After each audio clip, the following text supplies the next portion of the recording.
বাংলাদেশকে ভারত কিভাবে শোষণ করেছে আমি আপনাকে বলে দিচ্ছি। এই শব্দটা আমি খুঁজছি। শোষণ আমি বলে দিচ্ছি কিভাবে শোষণ করেছে।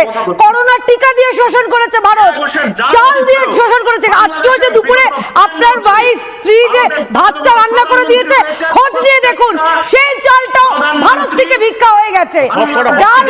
ডাল, ডিম, আলু যা যা খেয়েছেন ভারত থেকে না গেলে না খেয়ে মরবেন আপনারা। শুনে নিন, এরপরেও ইউনিস সাহেব আবার এত কিছুর পরও জেনে নিন না, আপনার মালিক আপনার হুজুর এরপরে ভারত থেকে বলেছে 10,000 টন চাল ধার দিন, ভিক্ষা দিন। আজকে যে ভাতটা খেয়েছেন সেই ভাতটা ভারতের দান। এইভাবেই ভারত শোষণ করেছে। করোনার যে টিকা পেয়েছেন সেটাও ভারত থেকে গেছে। তারপরেও আপনারা এত আমরা সেলফিশ। দেখেছেন পাকিস্তান যেভাবে আপনাদেরকে পাল্টা প্রতিরোধ করেছে। আরে পাকিস্তানের সহ্য করতে পারেন নাই। ডোনাল্ড ট্রাম্পের কাছে গিয়ে আমার কাছে একটা ব্রেকিং নিউজ আছে। বেশ আরিফ বিল্লাহ কি বলছেন আমি জানি না।